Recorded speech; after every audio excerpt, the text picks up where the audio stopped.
사랑하는 생명사랑교회 여러분, 전국의 성도 여러분, 지난 일주일 동안 평안하셨습니까? 오늘 예배에 참여하신 여러분 모두를 생명과 평화의 예수 그리스도의 이름으로 환영합니다. 오늘은 성령 강림 후 12째 주일이고 우리 교단이 지키는 평화통일 주일입니다. 오늘 설교에서 다루지는 못하지만 우리가 늘 이 세상의 평화와 또 우리 한민족의 통일을 위해 기도하는 그런 저와 여러분 되시면 좋겠습니다. 저희가 매주 실천하고 있는 지구를 위한 환경실천 이번 주는 육식을 줄입시다입니다. 전체적으로 우리가 육식을 줄이고 또 채식을 한다면 전체 온실가스 배출량의 14.5%나 되는 그런 육식 문화에서 좀 벗어날 수 있습니다. 특별히 소고기 1kg을 양산하는데 무려 채소가 16kg이 들고 물은 15,500리터나 듭니다. 우리의 식단을 좀 육식을 줄이고 채식 위주의 식단을 짜는 것으로 전환하면 좋을 것 같습니다. 요즘 날씨가 입추가 지났는데도 무려 한낮에 더위가 35도, 36도나 됩니다. 그리고 코로나도 재유행한다는 지금 소식들이 계속 들려오고 있습니다. 여러분 특별히 건강에 유의하시기 바랍니다.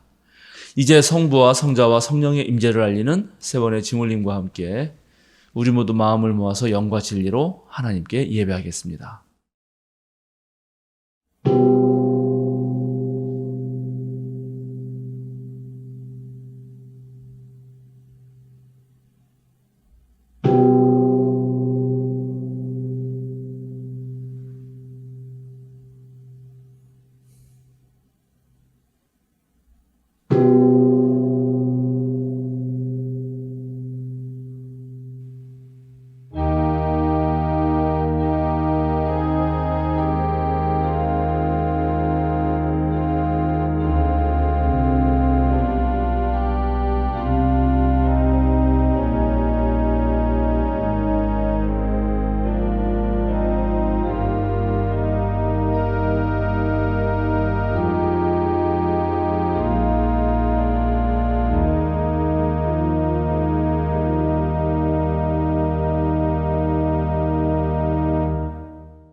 하나님, 우리에게 은혜를 베풀어 주시고 우리에게 복을 내려 주십시오.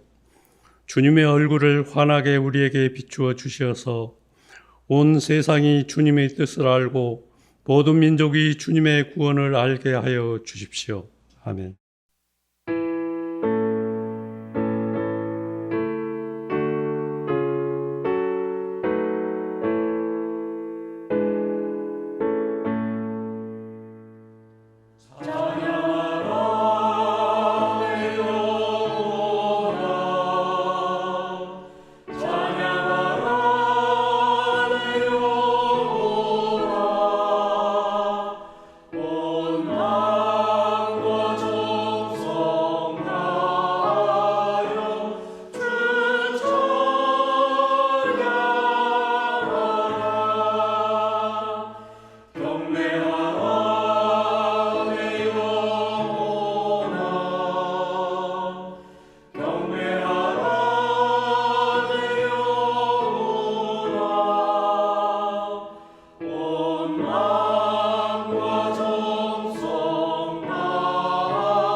여호와께 감사하고 그의 이름을 불러 아뢰며 그가 하는 일을 만민 중에 알게 할지어다.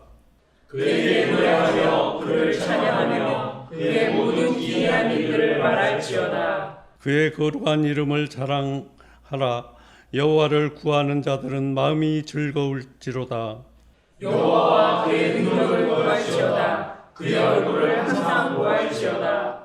그의 종 아브라함의 후손 곧 택하신 야곱의 자손 너희는 그가 행하신 기적과 그의 이적과 그의 입의 판단을 기억할지어다. 그는 여호와 우리 하나님이시라. 그의 판단이 못다니이도다.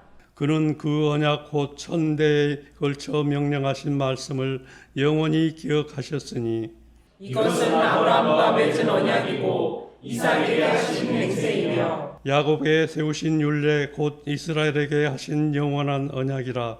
이르시기를 내가 가나안 땅에 내게 주어 너희에게 할 땅의 소유가 되게 하리라 하셨도다. 아멘.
목회 기도가 있겠습니다. 우리와 함께 하시는 하나님, 무더운 여름, 시원한 바람처럼 우리에게 다가와 주십시오. 우리의 필요를 아시고 우리 삶을 이끌어 가시는 주님이심을 고백합니다. 그 사랑과 은총에 감사하며 찬양할 수 있는 저희가 되기를 소망합니다. 그러나 주님, 우리의 욕심이 만든 이 세상의 모습은 하나님의 뜻과는 다르게 돌아갑니다. 배려보다 이기심이 익숙하고 사랑보다 증오가 먼저 나오고 참된 진리를 찾기보다 나의 욕심이 진리가 되어버렸습니다. 주님, 우리의 어리석음을 깨닫게 하시고 다시금 하나님의 뜻대로 살아가는 저희가 되게 하여 주십시오. 그리스도의 가르침을 표대로 삼아 주님께서 주신 삶을 살아가고자 다짐합니다. 값없이 내어주신 그 사랑을 우리도 실천할 수 있도록 용기를 허락해 주십시오. 생명사랑교회를 위해 기도합니다. 주님의 은혜로 이 교회가 지금 이 자리에 서 있음을 고백합니다. 주님께서 주시는 힘을 입어 우리의 신앙이 점점 성장했음을 기억합니다.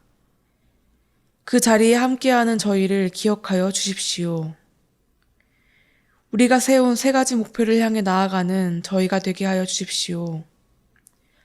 예수님의 가르침을 따르는 제자로 살아가게 하여 주십시오. 좁은 시야를 갖지 않게 하여 주시고 서로에게 신앙의 모범을 보여줄 수 있는 저희가 되게 하여 주십시오. 곳곳에서 이 교회를 위해 힘쓰고 애쓰는 교우들을 기억하여 주십시오. 지치지 않게 하시고 주님께서 그 필요를 채워 주십시오. 몸과 마음이 힘든 교우들을 위해 기도합니다. 주님께서 그들을 살피어 주시고 그 마음을 어루만져 주십시오. 오늘 말씀을 전하시는 한문도 목사와 함께하여 주십시오. 전해지는 말씀을 통하여 듣는 우리로 하여금 감동과 깨달음이 있게 하여 주십시오. 우리의 삶을 빛으로 인도하여 주시는 주님과 함께하기를 다짐하는 저희가 되게 하여 주십시오. 우리를 이끌어 주시는 예수님의 이름으로 기도드립니다. 아멘.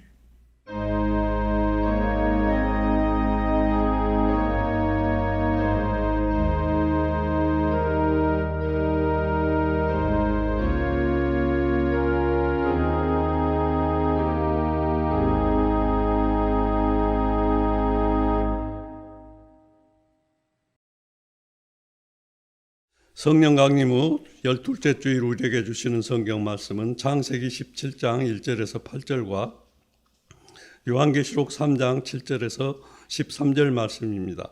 먼저 창세기 말씀을 한 절씩 교독하시겠습니다. 아브람 나이 99이 되었을 때 주님께서 나에게 나타나셔서 말씀하셨다. 나는 전능한 하나님이다. 나에게 순종하며 흠없이 살아라. 나와 너 사이에 내가 몸소 언약을 세워서 너를 크게 번성하게 하겠다. 아브람이 얼굴을 땅에 대고 엎드려 있는데 하나님이 그에게 말씀하셨다. 나는 너와 언약을 세우고 약속한다. 너는 여러 민족의 조상이 될 것이다. 내가 너를 여러 민족의 아버지로 만들었으니 이제부터는 너의 이름이 아브람이 아니라 아브라함이다. 내가 너를 크게 번성하게 하겠다. 너에게서 여러 민족이 나오고 너에게서 왕들도 나올 것이다. 내가 너와 세우는 언약은 나와 너 사이에 맺은 것일 뿐 아니라 너의 뒤에 오는 너희 자손과도 대대로 세우는 영원한 언약이다. 이 언약을 따라서 나는 너희 하나님이 될 뿐만 아니라 뒤에 오는 너희 자손의 하나님도 될 것이다. 내가 지금 나그네로 사는 이 가나안 땅을 너와 내 뒤에 오는 자손에게 영원한 소유로 모두 주고 나는 그들의 하나님이 될 것이다. 다음은 요한계시록 3장 7절에서 13절 말씀입니다. 한 절씩 교독하시고 마지막 절은 함께 읽겠습니다. 빌라델피아 교회의 신부름꾼에게 이렇게 써보내라. 거룩하신 분, 참되신 분, 다윗의 열쇠를 가지고 계신 분, 여시면 닫을 사람이 없고 닫으시면 열 사람이 없는 그분이 말씀하신다. 나는 내 행위를 안다. 보아라, 내가 내 앞에 문을 하나 열어두었는데 아무도 그것을 닫을 수 없다. 내가 힘을 주거나 내 말을 지키며 내 이름을 모른다고 하지 않았다. 보아라, 내가 사탄의 무리에 속한 자들을 내 손에 맡기겠다. 그들은 스스로 유대 사람이라고 하지만 사실은 그렇지 않고 거짓말을 하는 사람들이다. 보아라, 내가 그들이 와서 내 앞에 꿇어 엎드리게 하고 내가 너를 사랑하였다는 것을 알게 하겠다. 인내하라는 내 말을 네가 지켰으니 온 세상에 닥쳐올 시험을 받을 때에 나도 너를 지켜주겠다. 시험은 땅 위에 사는 사람들을 시험하려고 닥치는 것이다. 내가 곧 가겠다. 너는 내가 가진 것을 굳게 붙잡아서 아무도 내 면류관을 빼앗지 못하게 하여라. 이기는 사람은 내가 내 하나님의 성전의 기둥이 되게 하겠다. 그는 다시는 성전을 떠나지 않을 것이다. 나는 내 하나님의 이름과 내 하나님의 뜻이 곧 하늘에서 내 하나님께로부터 내려오는 새 예루살렘의 이름과 또 나의 새 이름을 그 사람의 몸에 새기겠다. 다 같이 귀가 있는 사람은 성령이 교회들에 하시는 말씀을 들어라. 아멘.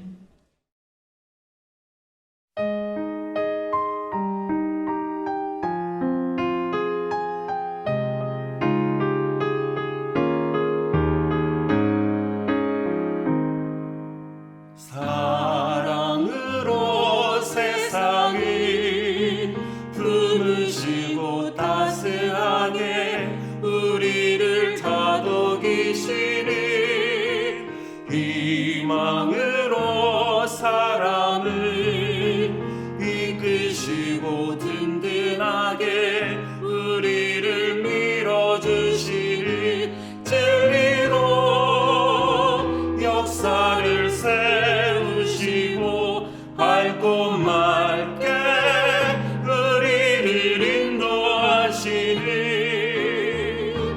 생명의 하나님 구원의 예수님 평화의 성령님 우리를 불러주셨네 우리를 세상에 보내시네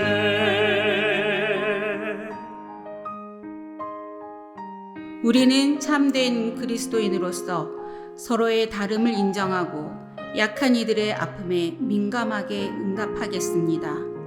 우리는 아름답고 선한 것에 주목하고 하나님의 창조 세계를 지키며 생명을 살리는 삶을 살겠습니다. 우리는 세상의 욕망에 휘둘리지 않고 하나님 나라의 가치인 생명, 평화, 정의에 따라 살 것을 다짐합니다. 우리는 믿습니다. 우리는 꿈꿉니다. 생명과 사랑의 하나님 나라 정의와 평화의 하나님 나라 너와 나 우리가 생명의 일꾼 나와 너 모두가 사랑의 일꾼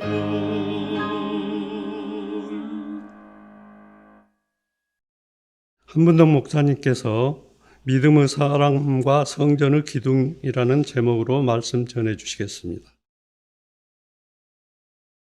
2주 전에 오늘 우리가 하고 있는 이 설교의 성서 본문과 같은 제목으로 즉 믿음의 사람과 성전의 기둥으로 설교했습니다.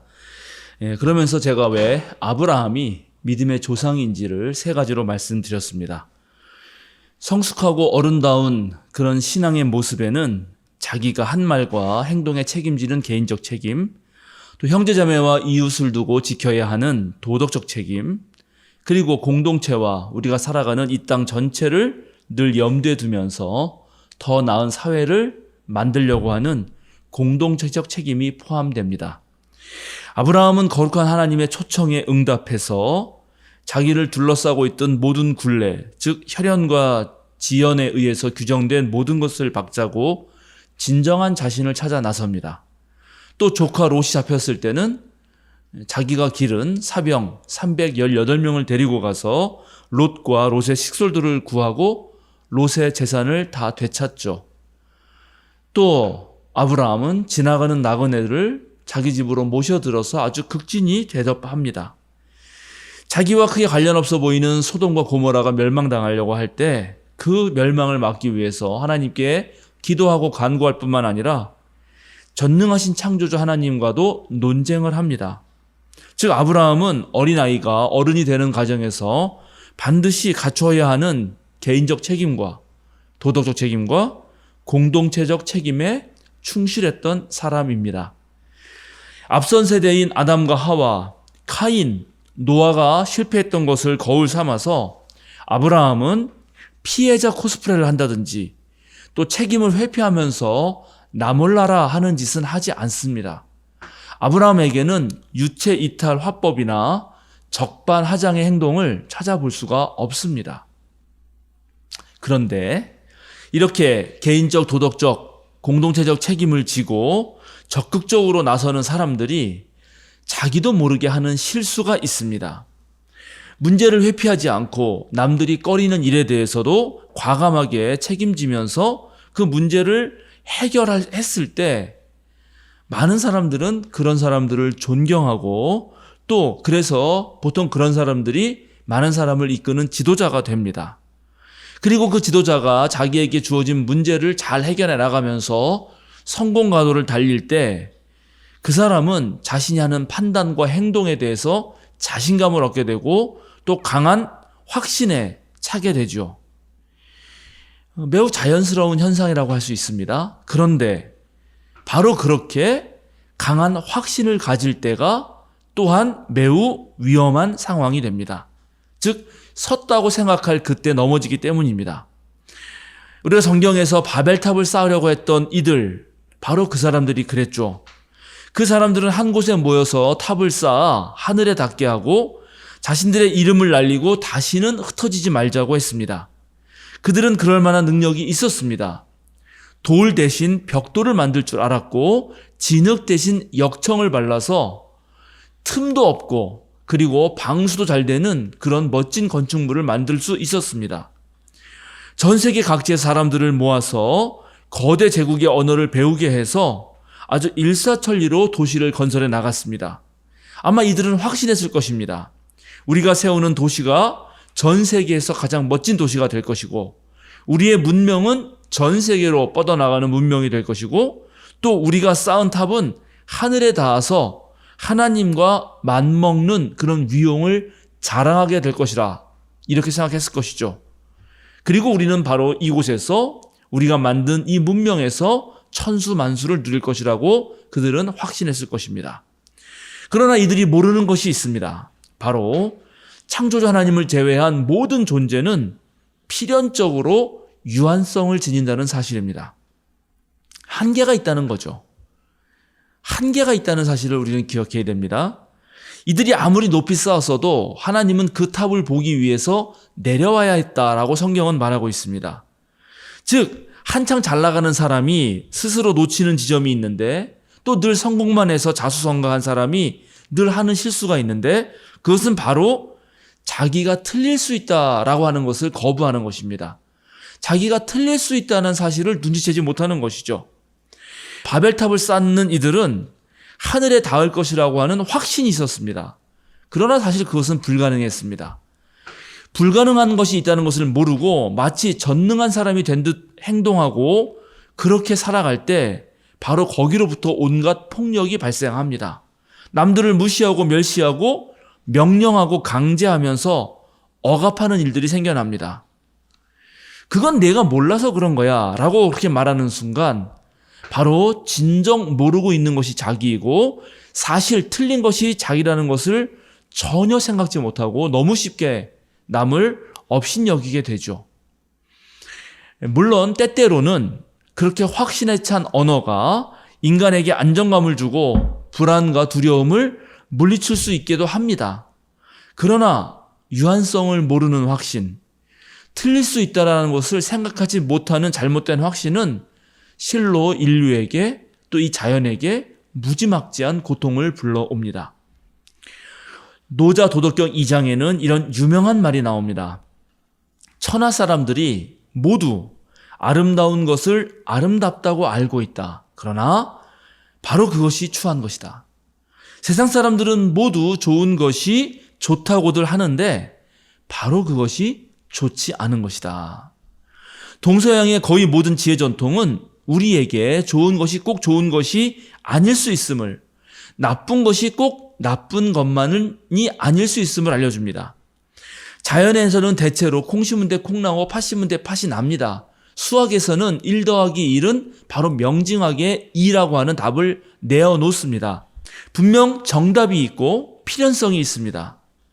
그런데 우리 삶은 이와 정말 다릅니다. 답 없는 경우가 너무나 많습니다. 필연보다는 우연이 넘쳐납니다. 우리는 단 한치도 내다볼 수 없습니다. 변하는 세상이기 때문에 어제까지는 정답이었는데 내일은 오답이 될 수 있습니다. 불행은 너무나 갑작스럽게 닥치고 행운 또한 예기치 않게 옵니다. 그래서 우리 삶에서 너무나 단정적으로 내리는 확신은 오히려 늘 우리를 위험하게 만듭니다. 그래서 사실 참된 믿음이라고 하는 것은 단호하고 변하지 않는 굳은 확신에서 발견되기보다 정답 없는 삶을 무던히 참고 견디는 것에서 불확실성 속에서도 기다리면서 새로운 가능성을 향해 끊임없이 나아가는 것에서 발견되고 생성됩니다. 불완전한 인간으로서 완전하신 하나님 앞에 서서 겸손하게 자신의 유한성을 직시하는 것이 매우 중요합니다. 즉 우리가 살아갈 때 모든 것을 다 잘 알아서 살아가는 것이 아니라 잘 모르고도 잘 몰랐음에도 불구하고 그저 하나님의 은총으로 살아왔다는 것, 그리고 앞으로 여전히 잘 몰라도 다시 하나님의 은총으로 살아가게 되리라는 그 기대 속에서 조심스럽게 한 걸음 내딛는 삶을 살아가는 것이 바로 우리가 살아내야 하는 삶인 것입니다. 바로 이 지점에서 아브라함이야말로 존재론적 책임을 지는 사람으로 등장합니다. 그는 자신의 존재를 하나님께 겁니다. 즉 자신의 근원이 자기에게 있다고 생각하지 않습니다. 그 사실을 늘 기억합니다.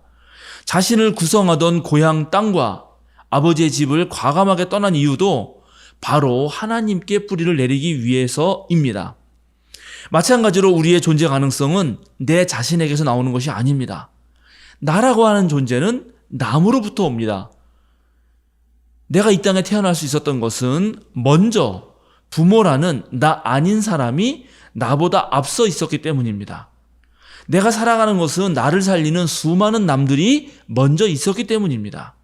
이 세상이 존재하는 것은 이 세상이 아닌 하나님이 먼저 계셨기 때문입니다.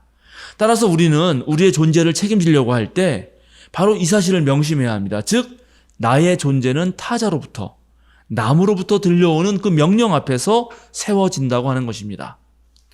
그런데 이제 전적 타자가 되시는 하나님, 이 세상을 창조하신 하나님은 언제나 인간에게 신비로 다가옵니다. 즉 하나님은 인간의 감각으로는 잡히는 분이 아닙니다. 인간의 생각으로 헤아릴 수 있는 그 범위를 언제나 넘어서는 분입니다. 그래서 언제나 하나님은 초월의 하나님입니다. 하나님의 부름이라고 하는 것, 그래서 때로 그 부름은 우리에게 불안과 불확실을 불러옵니다. 왜냐하면 하나님의 그 높은 뜻을, 넓은 뜻을, 그리고 깊은 뜻을 우리가 알 수는 없기 때문입니다. 과연 이게 하나님의 뜻인가? 하나님의 뜻은 무엇인가? 라는 질문 앞에 우리는 늘 서게 되는 것이죠. 아브라함이 바로 늘 그러한 질문과 상황에 직면했던 사람입니다. 하나님은 느닷없이 나타나셔서 이렇게 명령합니다. 너는 네가 살고 있는 땅과 네가 난 곳과 너의 아버지의 집을 떠나서 내가 보여주는 땅으로 가라. 내가 너로 큰 민족이 되게 하고 너에게 복을 주어서 네가 크게 이름을 떨치게 하겠다. 너는 복의 근원이 될 것이다. 이것은 하나님의 말씀입니다. 그러나 아직 실현되지는 않았습니다. 앞으로 실현될 것이라고 하시는 말씀입니다. 아브라함은 눈에 보이지 않고 손에 잡히지 않는 이 말씀을 따라서 지금 자신을 지탱해주는 모든 것을 버립니다. 그리고 모든 것에서 떠납니다. 그런데 아브라함은 99세가 되도록 본처인 사라에게서 아들을 얻지 못했습니다. 큰 민족이 되겠다 하는 하나님의 약속은 있었으나 오랜 시간 동안 지켜지지 않은 것입니다. 아내가 이제 90세가 거의 가깝게 되어가고 있으니 사실 이 약속은 불가능한 것이 된 것이 아닌가 생각할 수 있죠. 그런데 100세가 되었을 때 90세인 사라에게서 아들이 하나 태어나죠. 하나님은 아브라함에게 큰 민족이 되게 하겠다. 너는 복의 근원이 되게 하겠다라고 약속하셨고 하늘의 별처럼 헤아릴 수 없는 그런 후손을 정말 내 자식에게서 보게 될 것이라 라고 그렇게 7번이나 말씀하셨는데 그것도 100세가 되어서야 겨우 아들 하나를 얻은 것입니다. 그런데 사라는 아들이 장가드는 것도 보지 못하고 먼저 세상을 떠납니다. 그런데 그때 아브라함은 아내 사라의 장례를 치르기 위해서 땅 한 평이 없어서 그 땅을 헷 족속, 즉 히타이트 족속에게 사야만 했습니다. 하나님이 아브라함에게 복의 근원이 될 것이라고 말했지만 실제 아브라함의 삶의 형편이 이러하다는 것입니다. 그런데 아브라함이 놀라운 믿음, 아브라함에게서 우리가 배울 수 있는 믿음은 바로 이런 상황을 견디는 힘으로부터 나옵니다. 느닷없이 나타나신 하나님이 고향과 아버지의 집을 버리라고 했었는데 이번에는 하나님이 또 느닷없이 나타나셔서 아들 이삭을 제물로 바치라고 합니다. 창세기 22장의 말씀을 여러분에게 읽어드리겠습니다. 하나님이 아브라함을 시험해 보시려고 그를 부르셨다. 아브라함아 하고 부르시니 아브라함은 예, 여기에 있습니다 하고 대답하였다. 하나님이 말씀하셨다. 너의 아들, 네가 사랑하는 외아들 이삭을 데리고 모리아 땅으로 가거라. 내가 너에게 일러주는 산에서 그를 번제물로 바쳐라. 아브라함은 다음날 아침에 일찍 일어나서 나귀 등에 안장을 얹었다. 그는 두 종과 아들 이삭에게도 길을 떠날 준비를 시켰다. 번제에 쓸 장작을 다 쪼개어 가지고서 그는 하나님이 그에게 말씀하신 그곳으로 길을 떠났다. 사흘 만에 아브라함은 고개를 들어서 멀리 그곳을 바라볼 수 있었다. 오늘 성경은 매우 담담하게 그리고 매우 무미건조하게 하나님의 명령을 들려주고 그것을 준비하는 아브라함의 모습, 아브라함의 행위를 묘사합니다. 예, 여기에 있습니다 라고 대답한 아브라함의 내면에 대해서 성경은 그 어떤 말도 하지 않습니다. 아버지를 버리라고 말하는 하나님은 이제 아들까지 바치라고 말합니다. 그런데 이 명령은 하나님에게 있어서도 자기 모순적 명령입니다.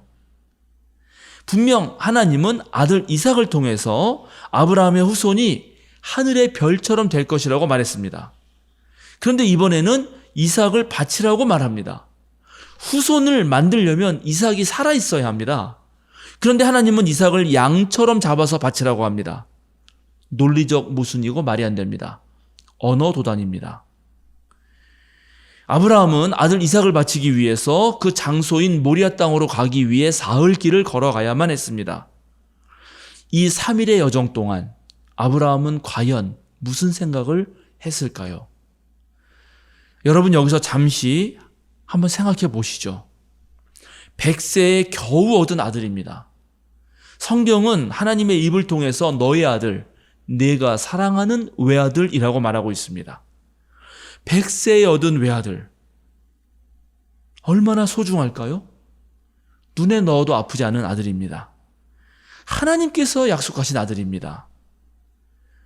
무던히 참고 견디면서 100세가 되도록 그렇게 기다리다가 얻은 아들입니다. 그런데 지금 아브라함은 그 아들을 잡아서 제물로 하나님께 바치기 위해 걸어가고 있는 것입니다.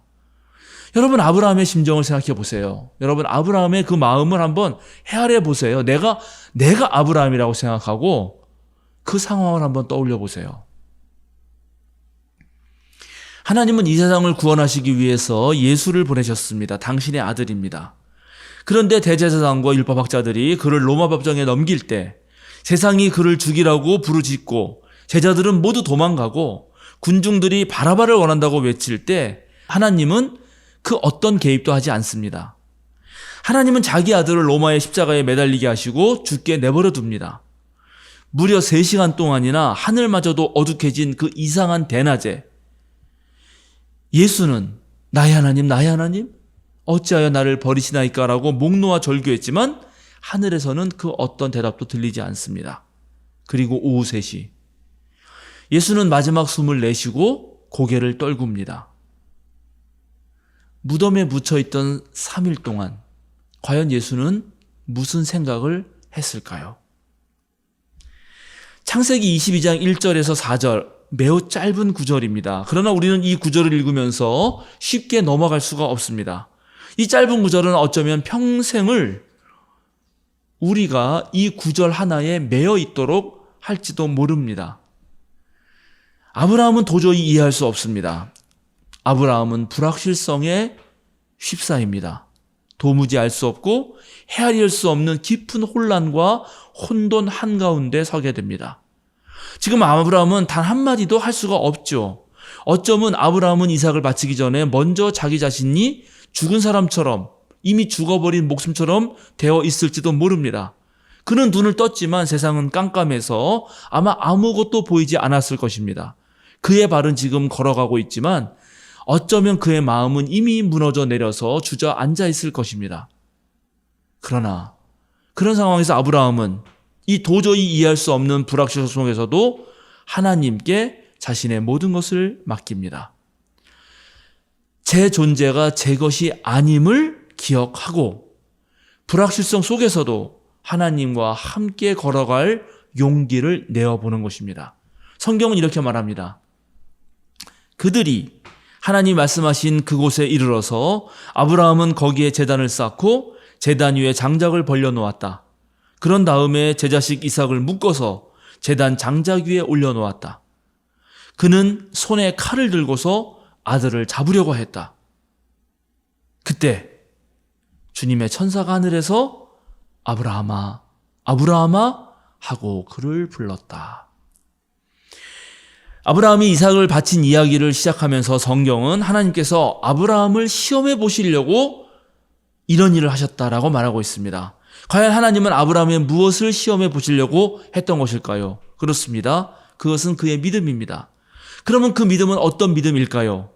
바로 히브리서가 말하는 믿음이겠죠? 믿음은 바라는 것들의 확신이요, 보이지 않는 것들의 증거입니다. 그런데 이 말의 핵심은 확신이나 증거에 있지 않습니다. 오히려 이 말의 핵심은 바라는 것들이라는 말과 보이지 않는 것들이라는 것에 있습니다. 정말 진정한 믿음은 보이지 않는 것, 손에 쥐어지지 않고 그저 바라는 것들, 그래서 정말 쥐어질지 쥐어지지 않을지, 보일지 끝내 보이지 않을지 정확하게 알지 못하는 그 상황에서 바로 그 불확실성 속에서도 걸어가는 용기입니다. 믿음은 그런 것입니다. 그리고 아브라함이 그것을 해냈습니다. 오늘 우리가 함께 읽은 계시록에 등장하는 필라델피아 교회는 주님으로부터 칭찬을 듣고 약속도 받습니다. 칭찬은 이것입니다. 나는 내 행위를 안다. 보아라. 내가 내 앞에 문을 하나 열어두었는데 아무도 그것을 닫을 수 없다. 네가 힘은 적으나 내 말을 지키며 내 이름을 모른다고 하지 않았다. 10절에 보면 필라델피아 교인들이 인내하라는 주님의 말을 지켰다고 하는 그 증언도 있습니다. 이 교회는 힘이 적은 교회였습니다. 우리 생명사랑교회 같은 거죠. 우리는 중대형 교회에 비해서 정말 약한 교회입니다. 번듯한 건물 하나 없고 세상 관점에서 볼 때 우리 교인들 중에 잘 나가는 사람, 돈이 아주 많은 사람 거의 없습니다. 그러나 우리는 주님의 말을 지키며 주님의 이름을 모른다고 하지 않으며 주님을 신뢰하는 그 믿음으로 끝까지 인내할 생각이 있습니다. 우리 생명사랑교회가 진정한 주님의 몸된 교회라면 바로 이래야 하기 때문입니다. 주님만 신뢰하는 교회, 모든 불확실성 속에서 그 어떤 사람보다도 하나님을 제대로 믿는 교회를 가리켜서 오늘 성경은 면류관을 이미 가지고 있다라고 표현합니다. 하나님은 그 면류관을 굳게 붙잡아서 그 누구도 그 면류관을 빼앗지 못하게 하라고 우리에게 말씀하시면서 우리가 주님의 말씀을 지키고 주님의 이름을 부인하지 않는다면 온 세상이 시험을 받을 때도 내가 너를 지켜주겠고 사탄의 무리에 속한 자들도 우리들 손에 맡기겠다고 말씀하십니다. 그렇게 약속해 주십니다. 우리가 이 모든 어려움을 이겨내면 성전의 기둥이 되게 하시고 하늘에서 내려오는 새 예루살렘의 이름과 그리고 하나님의 새 이름을 우리의 몸에 새겨주시겠다고 그렇게 말씀하십니다. 사랑하는 생명사랑교회 여러분, 전국의 성도 여러분, 불확실성으로 가득한 오늘날 세상 속에서 주님의 말씀을 지키십시오. 주님의 이름을 모른다고 하지 마십시오. 오직 하나님께만 여러분의 신뢰를 두십시오. 세상은 망해도 하나님은 망하지 않습니다. 이 세상은 사라져도 하나님의 말씀은 영원합니다. 이 말씀을 굳게 붙드셔서 21세기 하나님의 성전의 기둥이 되십시오. 그 기둥이 드러날 때마다 우리 사회가 그리고 우리나라가 점점 좋은 사회, 좋은 나라가 될 것입니다. 이제 여러분이 성전의 기둥이 되셔서 하나님의 영원한 새 이름, 하늘에서 내려오는 새 예루살렘의 이름이 여러분의 몸에, 여러분의 생활에, 여러분의 삶에 새겨지기를 주님의 이름으로 축복합니다. 함께 기도하겠습니다. 하나님, 오늘 우리에게 참된 믿음을 주소서. 거짓 안전과 거짓 확신에 넘어가지 않게 하시고 오히려 불확실성 속에서도 주님과 함께하는 용기를 지니게 하소서. 정답 없는 삶을 살아갑니다. 잘 모르면서도 주님의 은총으로 살아왔습니다. 그러니 앞으로도 주님만 신뢰하며 나아가게 하여 주소서. 세상은 우리에게 불안을 강요하고 두려움과 외로움을 불러일으키지만 우리는 주님 안에서 더 굳센 믿음으로 나아가게 하소서. 우리 모두가 주님의 새로운 성전을 지켜내는 기둥 되게 하시고 우리에게 주어진 사명을 우리가 잘 감당함으로써 우리 마음에 하나님의 이름이 영원히 새겨지게 하소서. 책임지면서 때로는 하나님보다 앞서 나가는 삶을 살아가되 교만하지 않으며 늘 겸손히 행하는 태도를 잃지 않게 하소서. 우리의 친구이시자 주님이신 예수 그리스도의 이름으로 기도드립니다. 아멘.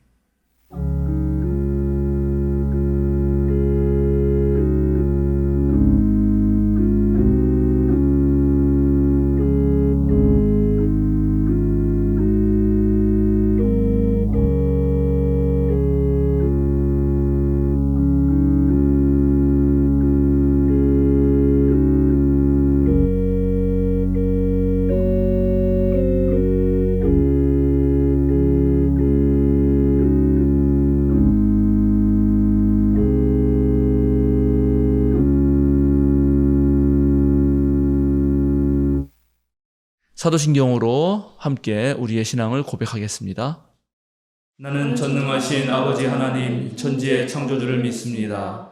나는 그의 유일하신 아들 우리 주 예수 그리스도를 믿습니다. 그는 성령으로 잉태되어 동정녀 마리아에게서 나시고 본디오 빌라도에게 고난을 받아 십자가에 못 박혀 죽으시고 장사된 지 사흘 만에 죽은 자 가운데서 다시 살아나셨으며 하늘에 오르시어 전능하신 아버지 하나님 우편에 앉아 계시다가 거기로부터 살아있는 자와 죽은 자를 심판하러 오십니다.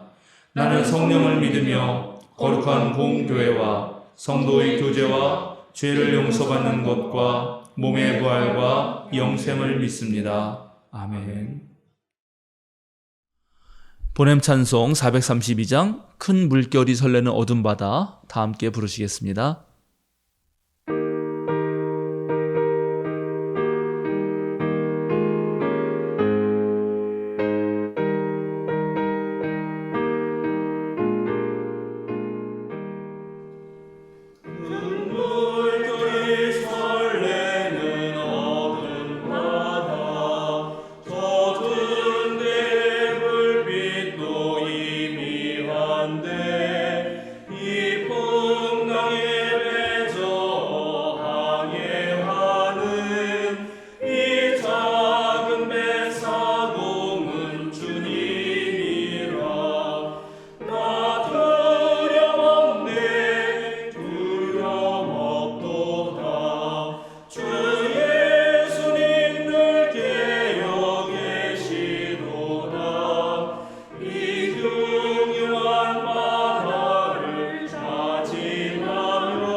사랑하는 생명사랑교회 여러분, 전국의 성도 여러분, 오늘도 어깨를 쭉 펴고 똑바로 서십시오. 세상으로 당당하게 그리고 힘차게 나아가십시오. 자유인으로 사십시오. 불안 속에서 동요하지 말고 용기를 가지고 담대히 나아가십시오. 오로지 하나님만을 신뢰하는 그 믿음 안에서 여러분들의 가능성을 찾으십시오. 축도하겠습니다. 생명의 왕이 여러분에게 쉼을 주시고 사랑의 그리스도가 여러분에게 평화를 주시며 거룩한 영이 여러분에게 힘 주시기를 원합니다. 성부, 성자, 성령, 성삼일체 하나님께서 여러분이 가는 모든 길과 여러분이 밟는 모든 땅과 여러분이 보는 모든 곳에 넘치는 사랑과 빛나는 지혜를 가득 부어주시기를 우리 주님의 이름으로 간절히 축원합니다. 아멘.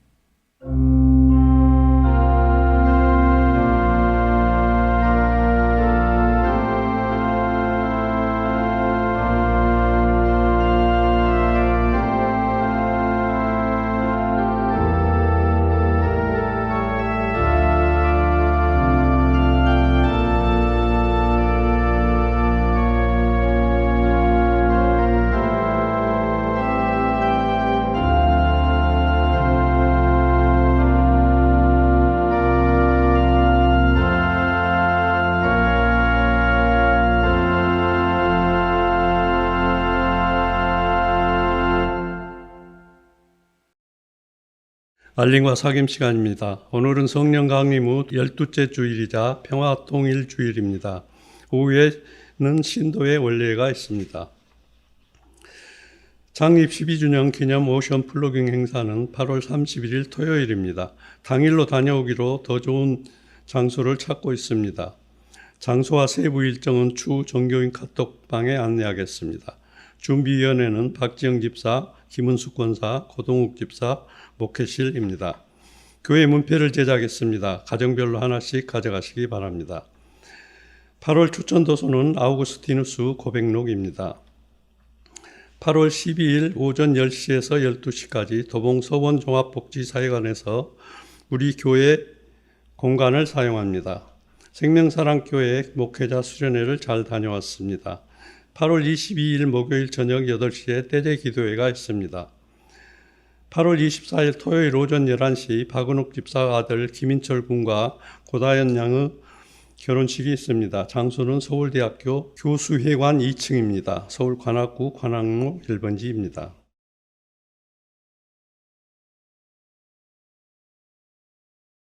8월 11일부터 8월 17일 생일자는 고동욱 집사 14일, 이병대 집사 15일, 이재일 집사 16일입니다. 오늘 함께 예배드릴 수 있어서 감사합니다. 한 주간 평안하시길 바랍니다.